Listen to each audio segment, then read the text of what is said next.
Dear students, इस video में मैं कुछ न्यूमेरिकल्स डिस्कस करने जा रहा हूं और टॉपिक है variation of resistance with temperature. इसमें हमने रेजिस्टेंस में वेरिएशन पे न्यूमेरिकल पढ़ने हैं कि टेम्परेचर के साथ किसी भी मटेरियल का रेजिस्टेंस कैसे वेरी करता है, उस पे कुछ न्यूमेरिकल्स देखेंगे। तो स्टार्टिंग विद फर्स्ट न्यूमेरिकल, देखो क्या कहता है इसमें। The resistance of a platinum wire of platinum resistance thermometer at the ice point. ice point मतलब 0 डिग्री सेल्सियस पे, that is 5 ohm, and at steam point मतलब 100 डिग्री सेल्सियस पे जो रेजिस्टेंस है that is 5.23 ohm. When thermometer is inserted in a hot bath, the resistance of the wire is 5.795 ohm. Calculate the temperature of the bath. तो बेटा हमें कुछ parameter दिए हुए हैं। क्या क्या है वो? एक तो आइस पॉइंट पे रेजिस्टेंस 5 ओम है और एक स्टीम पॉइंट पे रेजिस्टेंस 5.23 ओम है, और एक किसी अननोन टेम्परेचर पे जो रेजिस्टेंस है दैट इज 5.795 ओम। हमें वो टेम्परेचर निकालना है। तो देखो जरा क्या क्या पैरामीटर गिवन है। आर नोट जो है 5 ओम है, आर 100 5.23 ओम है, और R किसी अननोन टेम्परेचर पे दैट इज 5.795 ओम है। हमें क्या निकालना है? That is T। तो अब ये कैसे निकालेंगे? हम इसके लिए क्या करेंगे, दो इक्वेशंस बना लेंगे बेटा। जैसे कि हमें पता है टेम्परेचर कोफिशिएंट ऑफ रेजिस्टेंस जो होता है उसकी हेल्प से दो इक्वेशन कौन कौन सी बनेंगी। रेजिस्टेंस एट 0 डिग्री सेल्सियस को हम क्या लेंगे, रेफरेंस लेंगे। ठीक है, एक बार आर नोट और आर 100 का पेयर बनाएंगे और एक बार आर नोट और आर टी का पेयर बनाएंगे। ठीक, तो बड़ी आसानी से बन जाएगा। देखो अगर इन दोनों का पेयर बनाएंगे तो R 100 minus R 0 divided by R 0 into T, rising temperature. ठीक है जी, क्योंकि इन दोनों में टेम्परेचर का डिफरेंस है दैट इज 100। इसकी वैल्यू रख देता हूं मैं। आर 100 की वैल्यू है 5.23 माइनस आर नोट की वैल्यू दिस, ये 5 इंटू 100, तो 0.23 डिवाइडेड बाई 500, नंबर 1। क्लियर? इसी तरह से अब मुझे क्या करना है, आर नोट और आर टी को लेते हुए अल्फा की वैल्यू निकालनी है। Alpha is equal to R T minus R nought divided by R nought into T. ठीक है, इस पेयर के लिए आर टी और आर नोट वाले पेयर के लिए टी जो मुझे पता ही नहीं है, तो आर टी की वैल्यू क्या है, मतलब resistance at T that is 5.795 minus ये आर नोट की वैल्यू 5 डिवाइडेड बाई फिर 5 इंटू टी। ठीक है बेटा, क्योंकि आर नोट और आर टी में मुझे चेंज इन टेम्परेचर या राइज इन टेम्परेचर पता ही नहीं है, तो 0.795 डिवाइडेड बाई 5t। ठीक बेटा, ये भी अल्फा की वैल्यू है और ये भी अल्फा की वैल्यू है। इट मीन्स दोनों को कंपेयर किया जा सकता है। तो कंपेयर करने पे हमें क्या मिलेगा, देखो फ्रॉम 1 and 2,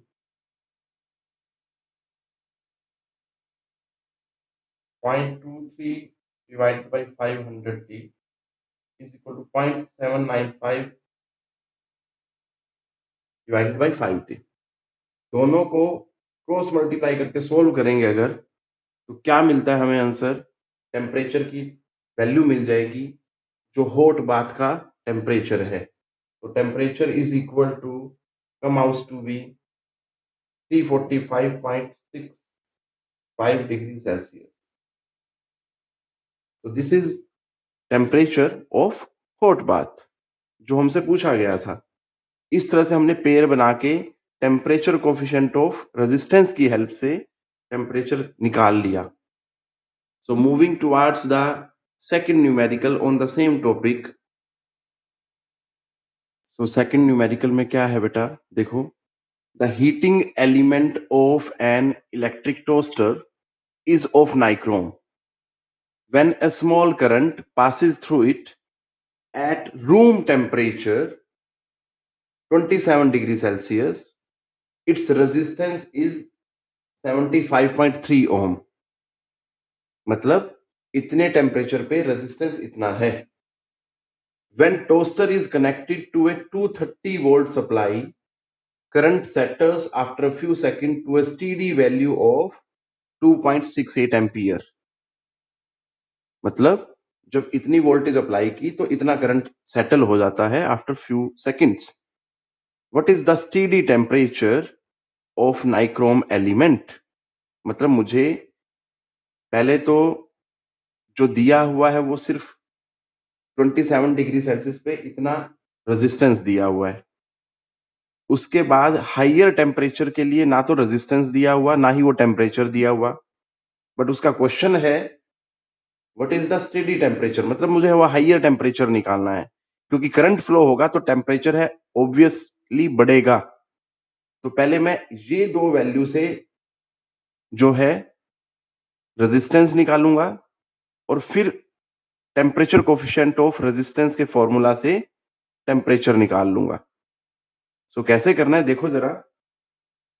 तो R27 पे जो है दैट इज 75.3 ओम, और जो अल्फा गिवन है that is 1.7 into 10 raised to power -4 degree Celsius inverse.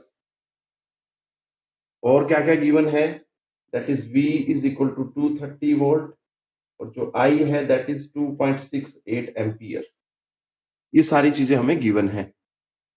अब मुझे निकालना है resistance with help of this V and I, और ये रेजिस्टेंस जो होगा एक स्टेडी टेम्परेचर पे होगा जो हमें निकालना है, बट वो टेम्परेचर अननोन है। तो हम इसको क्या करते हैं, RT is equal to 230 by 2.68, solve करने पे क्या आता है 85.82 ओम। इसको मैं RT बोलूं या R2 बोल दूं, और इसी तरह से इसको मैं R27 बोलूं या R1 कंसीडर कर लूं या R0 कंसीडर कर लूं, that is up to us कैसे हमने मानना है, क्योंकि हमें बेसिक फॉर्मूला पता है। ठीक है, जो अल्फा है वो क्या होता है, जब इसको यूज करेंगे हम, हमें पता है कि अल्फा जो होता है R2 minus R1 by R1 into rise in temperature. Clear? यहाँ पे जो T लिखा होता है basically that is rise in temperature होता है यहाँ पे इस पर्टिकुलर जगह पे। तो अब मुझे ये चीज तो चाहिए, ठीक है, लोअर टेम्परेचर है बट हाइयर नहीं है T2 मेरे पास, तो मैं इस सारी की सारी टर्म को उठा के उधर ले जाऊंगा और अल्फा इधर आके मल्टीप्लाई हो जाएगा। T2 minus T1 is equal to R2 minus R1 upon R1 into alpha. ये वैल्यूज डालेंगे तो R2 की वैल्यू है हमारे पास 85.82 माइनस R1, लोअर टेम्परेचर पे जो रेजिस्टेंस है that is 75.3 divided by 75.3 multiply 1.7 into 10 raise to power -4। सभी वैल्यूज रखने के बाद अगर सोल्व करेंगे तो T2 माइनस T1 जो आता है, T2 माइनस T1, इस सारे पार्ट को सोल्व कर दो, that will be equal to 822 degree Celsius. अब मुझे जो है T2 निकालना है हाइयर टेम्परेचर, जबकि T1 की वैल्यू पता है मुझे दैट इज 27 डिग्री सेल्सियस। तो यहाँ पे मैं 27 डिग्री सेल्सियस रखूंगा तो T2 is equal to 822 degree Celsius plus T1 that is 822 plus 27 degree Celsius. So final solution क्या आता है हमारे पास, T2 is equal to that is 849 degrees Celsius. So this is another numerical based on the topic variation of resistance with temperature.